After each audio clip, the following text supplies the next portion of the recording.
Blessings, everyone. I'm Jewels, and I have Ronnie Landis with me today. Welcome, Ronnie. Thank you. I'm just super excited to see where this conversation is going to go. This is actually kind of the first interaction, at least to go into Ronnie's work. We've met just briefly on the phone, so I'm excited to kind of see where this goes. But before we get into the conversation, Ronnie, I'm just going to have you introduce yourself and kind of tell us who you are. Cool. Yeah, I appreciate that. So, yeah, who I am is an ever-evolving potential. That's a Uh, good. I'll just give you kind of a rundown of my background. So throughout my formative years, I was raised in the world of martial arts. So I was always very physically centric, body centric, mastering the physical body, expressing the physical body through athletics, being a lifelong athlete and a aspiring professional athlete in both basketball and taekwondo. I ran a martial arts school and also competed professionally full time in taekwondo and then also in basketball. So that really was my introduction for actually getting into the holistic health world through enduring two knee surgeries at 18 and 21. And that was the first like problem that I needed to solve, that led me into the holistic health world. How do I heal my knees? How do I get into more holistic therapies, rehabilitation strategies? And how do I solve this puzzle to essentially keep my dream alive? Mm. And so through the course of that process, I got introduced into the natural nutrition and health world and studying exercise physiology, and then eventually getting into natural health, which transitioned me from being focused on an athletic career into becoming a professional nutritionist. And that also coincided a spiritual awakening as well, which is something that had been percolating inside of me. I had studied Eastern philosophy as a byproduct of my martial arts upbringing. Bruce Lee was my prototypical role model from the age of 4. And I always had that kind of archetype imprinted into my awareness as a model to kind of follow. And so like from like peak performance and physical mastery and just mastering myself as a human being and developing myself into the best version of me, that's always kind of been my North Star. And then when I got into the natural health world, I had a spiritual awakening because I got into the raw food world. And so I started doing a lot of intestinal cleansing and cleaning up my diet, getting off processed food, getting off factory farm animal products, getting off all the chemicalization of the food supply. And then through that process, I had a consciousness shift. And one of the shifts that happened for me, first of all, just kind of I had a long enduring knee injury that I had to ice my knees every day for a number of years. And so that was normal for me. And then I went into the raw food world, cleansed my body. Within 30 days, all the inflammation was gone. And I remember running 5 miles in the hills, and I hadn't done that for a couple of years because I didn't want to re-injure myself. So it's kind of like something shifted and I forgot that I was actually in pain. And when I got done with that run, it dawned on me. I was like, wait a minute, what did you just do? And I jumped around. I'm like, oh, are you okay? And I realized, oh, not only am I out of pain, but I forgot that I was ever in pain to begin with. And that realization started my path in that world because I realized that most people are in pain, whether they know it or not. They've habituated to it, they've normalized to it. And they're just living in some form of psychophysical or emotional pain. And that's just what's normal. And so that actually created a consciousness shift. And then coinciding that, I went into a very deep spiritual development process while also healing my body at the same time. So, I say that to say that my work has been a parallel between the internal development as a spiritual being, as well as optimizing the physical body to be able to live a qualitative life, to live a long, healthy life, and also to use health and personal development as a way to ensure that I have the energy and the vitality to embody and pursue my mission in this life for as long as possible.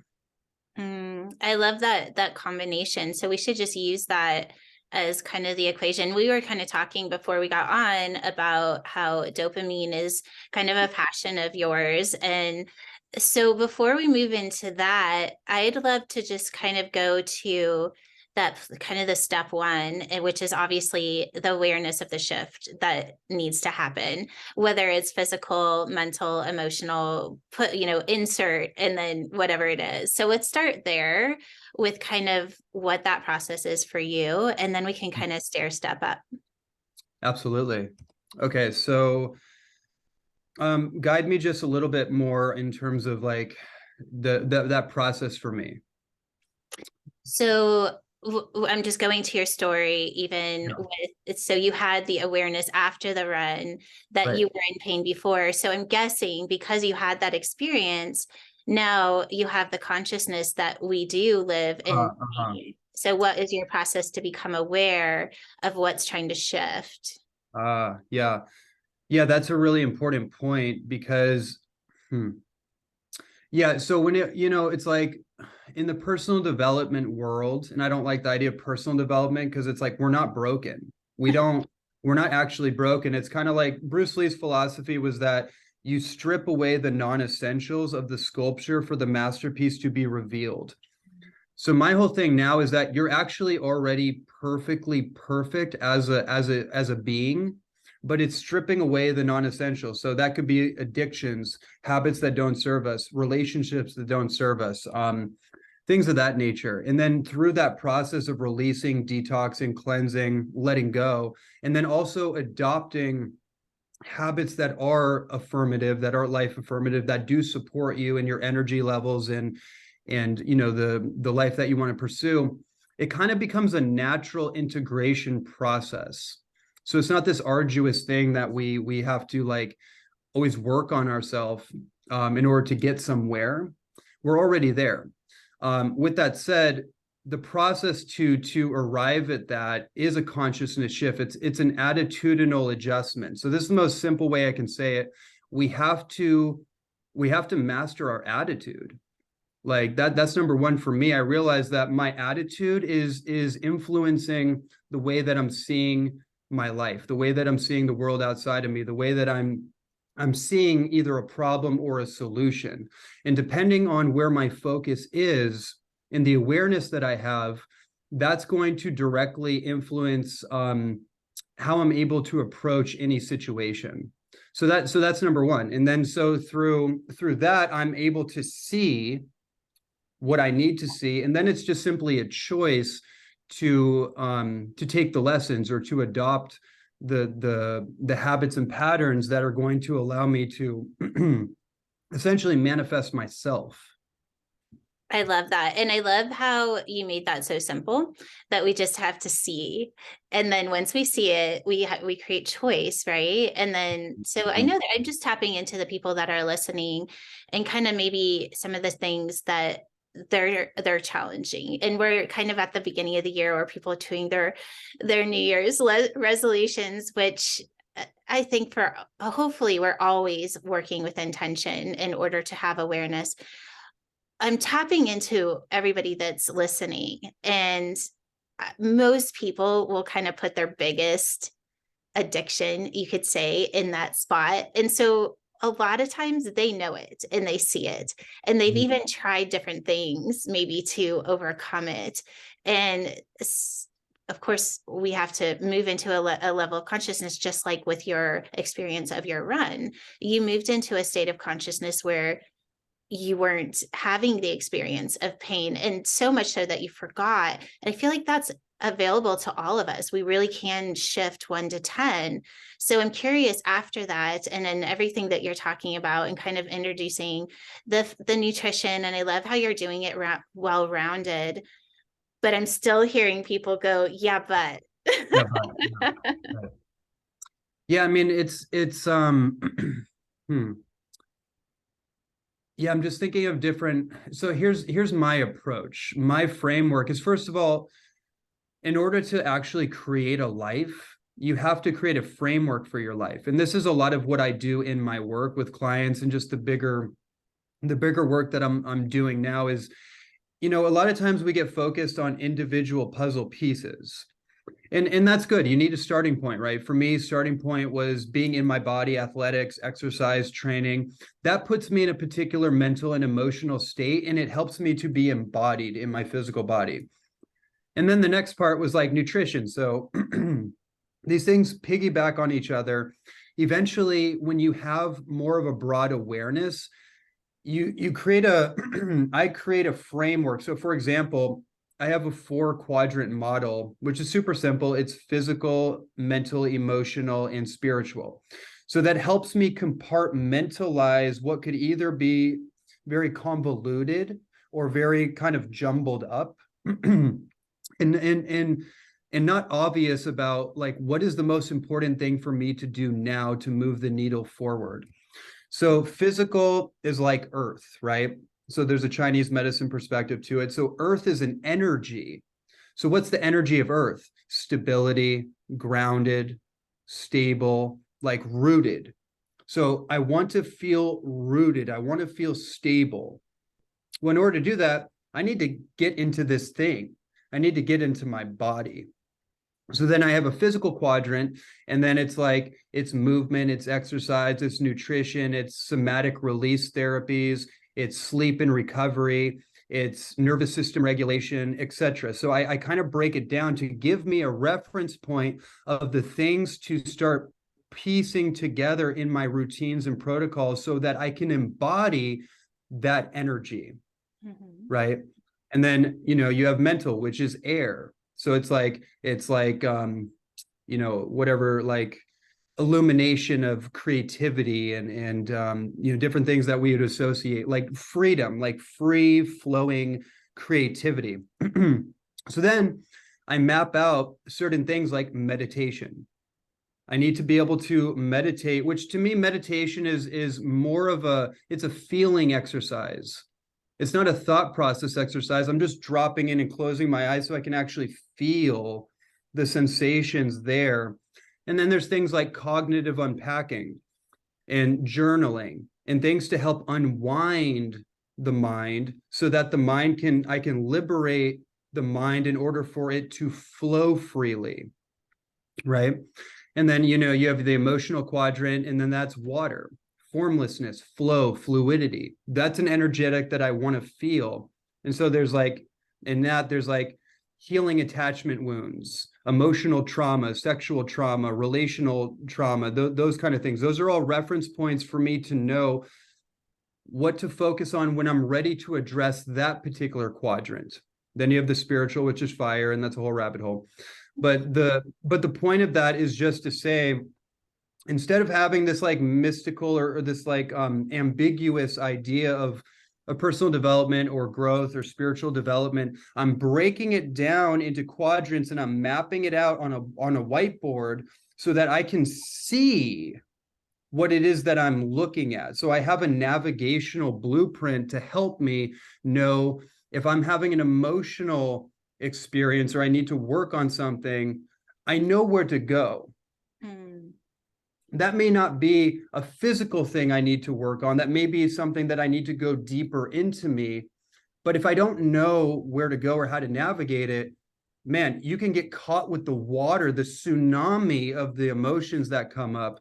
And so I try to create a navigational blueprint so I can orient and manage my energy to get the most out of it. I love how you simplify all of that. And so just for everybody that's listening, when we have the awareness, the next step would be what quadrant do you need to focus on to create the solution, which just make it easy, or what to focus on to create the next. Now let's go into your passion, because I definitely want to tap into that and go into the dopamine. And I'm just going to turn it over to you because I feel like that would be the next step. Yeah. So I'll just say this too. When you're thinking of this framework, it starts with physical and ends with physical. That because the physical is what's real. So a lot of times the challenge that we have is that we get into these abstract concepts and ideas in philosophies and belief systems, but we have to know what we can empirically rely upon in our own experience. So if I'm getting too scattered or too caught up in something outside of me, I have to come back to what's real, which is my physical body. So I just want to say that too. Start with the physical, and then it goes around, and then I always come back to my physical experience. And that ties in some way to the dopamine thing. So what to say about dopamine? Dopamine is what's responsible for your motivation. So the things that we're intrinsically motivated towards, it has to do with our dopaminergic system. Dopamine is it's a neurotransmitter, chemically speaking, but it plays out into so many different aspects of our life. So for example, dopamine is the neural net, it's the motivational neural network of the brain and the nervous system. So what does that mean? The way that our dopamine system is trained to either be motivated towards short-term, immediate gratifying experiences, i.e. addictions, self-medication, numbing, these kind of things, stress management. It's very short term. So if we've trained ourselves behaviorally to I'll say it this way, to chase pleasure to avoid pain, to chase comfort to avoid discomfort, then our brain's dopamine system is like a tracking system. So it's tracking things to provide it that short-term pleasure, that short-term validation from social media, from all the engagement, the flickering lights, the images, the all the things, the likes and all that kind of stuff, right? We've probably all heard a lot about that if we studied like social media and the effects that it has on our mental and emotional health. So with that awareness, then it's about, okay, how do I train my dopamine system to be motivated towards long-term fulfillment, things that are healthy for me, things that probably are going to require some form of effort and consistency and discipline over time in order to achieve the long-term results that we want. And then how do I find pleasure in the effort, in the work involved? And that becomes the equation right there. So for example, as an athlete, it was very easy for me to do all the work and to train because my system was just primed for that. It was not hard for me to go to the gym. For a lot of people, that is difficult. And so the more that you reroute that pattern, which the challenging part in the moment is that it's not fun.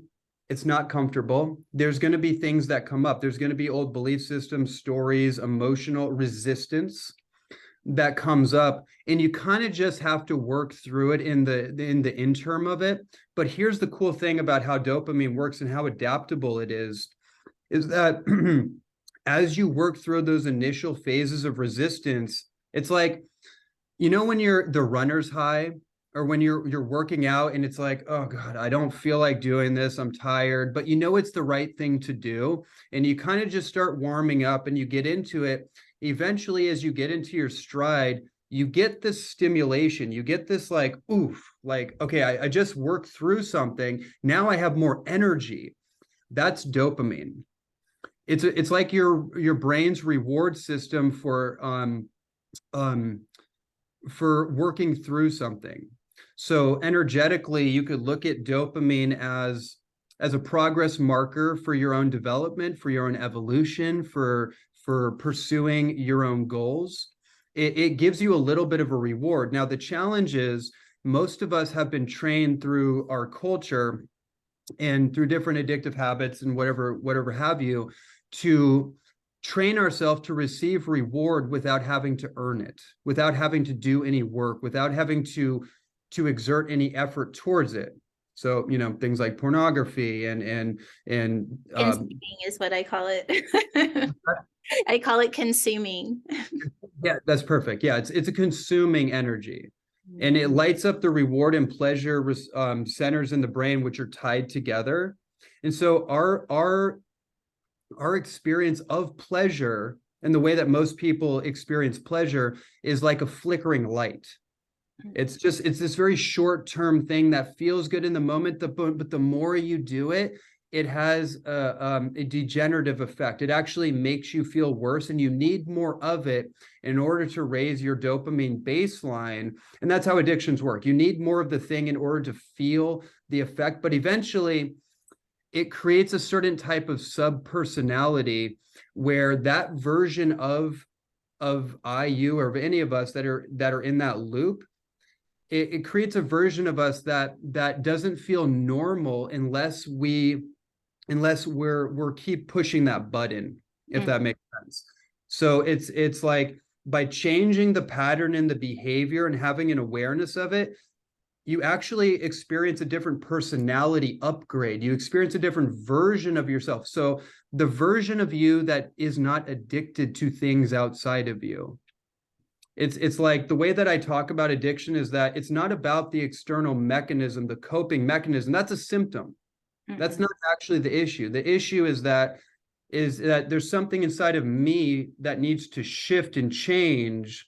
And through exercising different patterns and behaviors that are healthy, something shifts in our consciousness, and we ultimately become a version of us that just doesn't do that stuff. And that's why the framework is so important, because you have to have a vision for your life that's bigger and broader and more expansive than the one that you're currently living. And that vision itself will create like a North Star effect as long as you engage with it and pursue it. And then eventually you can transcend those limitations altogether. I love that. So the focus is on the shift itself, that the shift itself has a consciousness. And then what takes what I call spiritual discipline, if you want to put a word there, in order to commit to that until your consciousness actually moves into the experience itself. I call it self-actualizing, if you want to say. Exactly. That's exactly right. Yeah. I love it. And then you don't have to try anymore, right? Because once you self-actualize in that frequency, I call it being consciously unconscious. You don't have to consciously choose it to override the addiction. You're just that new version of yourself. Yeah. Where do I want to go with this? Let me just tap into everyone that's listening, and thank you everyone that's listening. This has been such a cool conversation. I almost feel, so going back to where we started the conversation of the awareness piece, and then the quadrants, and then bring it back to the body, and then having the North Star, like what's my focus going to be? And then overriding, it almost like brings you back into the quadrant, right? Because then you're using the quadrant in order to create focus. Is there any tool that you want to give people? I mean, I love the healthy eating and all of that. And I think that takes a long time to even unpack and get into. Totally. Okay. I do have something I want to connect to on this too. So like from a dopaminergic perspective, dopamine is responsible for your motivation. So what it actually does is when you focus on a goal, you focus on something beyond you, and the more you engage with it, you get a little bout of dopamine as a motivational force to guide you to taking the action in that direction. So when you feel that inspiration, inspired action, that's a dopaminergic response. And so if you understand that and you can utilize that, and then check this out. So you get that immediate response to pursue something, then as you take the actions towards it, it neurochemically, it insulates the networks in your brain, literally, through physical action. So the nervous system starts to integrate physically as you connect those action steps, and then you get more dopamine as a response, because now you're literally rewarding yourself by doing the things that ultimately benefit your future. So I want to go into a little bit about what you just said, because I know I know that there's people that are listening to this that are this is the question that they're asking, is when we have a chemical that we're responding to, most often the chemical is a response of a repeated program. So you've already said that on the addiction level. Well, the same has to be true on the other side, right? So it's still a programmed response. And this is where if possible, it would be super cool to be able to take this to the next level, because we are multidimensional, right? And so let's take it to that next level where dopamine actually has a frequency. So we don't necessarily have to rely on the chemical itself to have the inspiration, that we can just attune to the frequency of what's being created in that space. And then we're creating something outside of our programming. Yeah, yeah, that's a perfect segue. And why I focus so much on the physical aspect is because we are physical beings, and that's a starting point. We have to get really grounded in our physical experience in order to stably ascend and not get just blown off in like some medicine ceremony or some like multidimensional experience that is out there, but to actually integrate it as a lived experience. And so when dopamine as a frequency, it's a frequency that you train. Mm-hmm. I think that's the control is in your hands. Like you have full control of what you want it to be. I love that. So, and I totally agree with everything you said. My point is, we're so focused on, oh, but we're physical beings. And I don't get me wrong. I totally agree with that. I mean, that's what I'm right there with you, by the way. I'm 100% with your train of thought. So, and I love where you went with that. So let me just feel into this, because there's a sweet spot here. I can feel it coming in for us to kind of tune into. So obviously there's the chemical response that's creating the addiction. Then we can use it to create inspiration. We can use the North Star. Then we know that we use the spiritual discipline, or the discipline, we take the action. Once we are attuned to that, we have the opportunity to, because then we have the opportunity to move consciousness into frequency, right? Because then we don't have to identify in the programming that's creating the actual chemical. We can identify in the frequency of it and have the same experience, but it's pure, because we're not actually triggering a program or a that neuro response, right? Right. Reflection. Hmm. Yeah, I mean, yeah, it's interesting. It feels like a little bit of a rabbit hole, which is great. But like what I heard you say is around the purity of the experience. Okay, so this is kind of, and it's hard to get away from this, because it keeps coming back to this as the starting point. We have to clear out all the impurities in order to even discern what is pure, and then to embody that in our lived experience.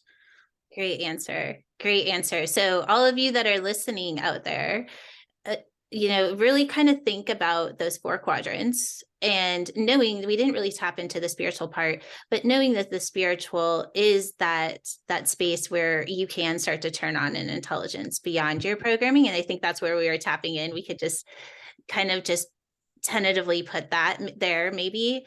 But I love that you're going back to that purity piece, because there are so many distractions, and whether it's our food, it's social media, all of the different things, we do have to unplug from the matrix, and we have to move into the intelligence of our body and create purity and attune to what the body needs, not what the distractions are telling us. And that shift alone can create a pathway to move outside of addiction and tap into that dopamine, right? Because then you're outside of your programming. I think that is like the universal pathway. When you think of all the different spiritual traditions and even religious philosophies, that walking the straight and narrow, the way of the Tao, the eightfold path, or the 8 limbs of yoga, and the Buddha, like all of it is all speaking to the same thing, which is that in order to walk that path of purity, or to God or consciousness, however you want to frame it, you have to strip away and let go of the baggage, the things that we're holding on to, the things that kind of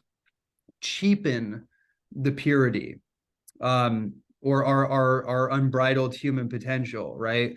And so to me, my personal experience, and my experience with cleansing and detoxing has shown me that I can't bypass that. I can't put that off to the side and only focus on, okay, what do I want to manifest? And it's like, as long as there's stuff in the closet, at best, I'm going to get mixed results, at best. But if I really want to go for my true potential, I have to look at the boogeyman. I have to look at the things that are not serving me, the fears and the phobias that I have. And then that's where the quadrants are really helpful, because it gives a practical response to, like, okay, I get to learn more about breath work and regulating my nervous system so that I'm not getting into stress response triggers, or in relationships. I'm not, we're not blowing up a whole thing out of for no reason. I can regulate and I can breathe, and I can control my own response long enough for that feeling to exercise itself out of me, instead of getting wrapped back up in the drama of it. So I love that. Let me just tap in. There was something that was coming in that I want to go. Okay, I got it. So before you started with that, so you guys have your quadrants. And now let's go back to that, just kind of that North Star. And so yeah, let's okay. everybody kind of take a moment to tap into what their North Star is right now. And take a moment to just kind of attune to all of this amazing information that Ronnie's brought in for you, and just ask, like, what's my first step towards moving to the other side of all of this? And just take a moment, even if you have to take some time after we get off the call, like really sit in this and see what that is. And then, of course, if you feel inspired, reach out to Ronnie and work with him, because that's what this is all about, is connecting you to the right leader or way shower on your path right now. Do you want to just talk a little bit about how they would find you? Before we do, I want to connect this, because I feel like there's a connective point to this. And an alternate perspective that came through for what I just said is from one of my mentors and spiritual kind of guides over the years, Michael Beckwith. Mm. And he says something really powerful. When you're pulled by a vision, you're no longer pushed by pain. Mm. So I just want to qualify, yes, there is a process of honestly assessing the things that are not working in our life. The trap is we can overindulge in those things, especially if we have unworthiness issues and abandonment issues and all the things. We can actually self-pathologize instead of just being like, no, these are just things that aren't serving me. And I just, right, you get my point. This is something I went through. I've seen people go through this. That's a trap.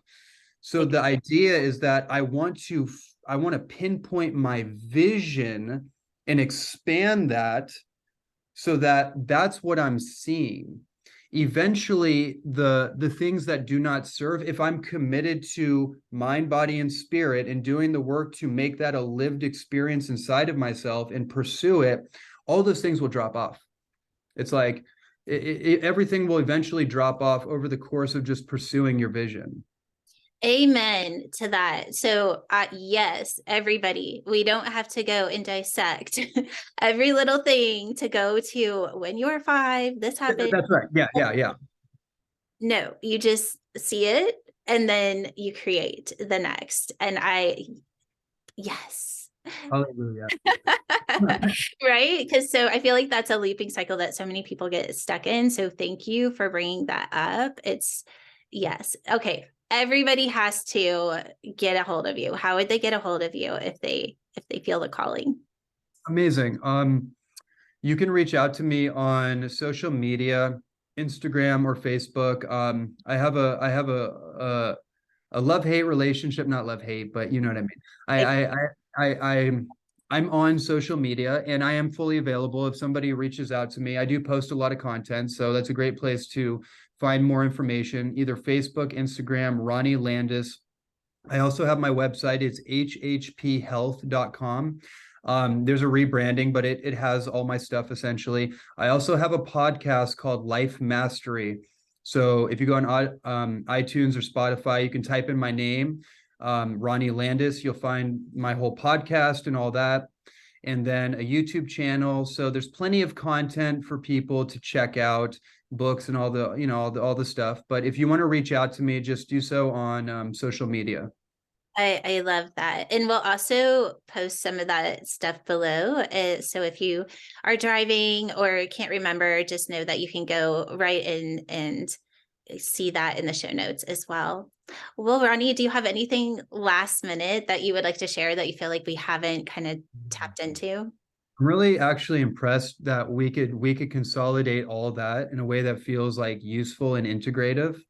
Um, I mean, I just feel like in this time, especially with like the winter solstice and this portal of transformation that we're all voluntarily and involuntarily passing through, the main thing I want to share with you is just a quote from one of my favorite books, Man's Search for Meaning, from Viktor Frankl. And he says in that book, the last of the great human freedoms is the ability to choose one's attitude regardless of any situation you're in. So make sure that you're standing guard at the gateway of your mind, and that you are choosing thoughts and emotions and actions that truly serve your self-actualization process, the version of you that you aspire to be. You're already that. You just get to choose it in the moment, and have faith, and everything will self-organize.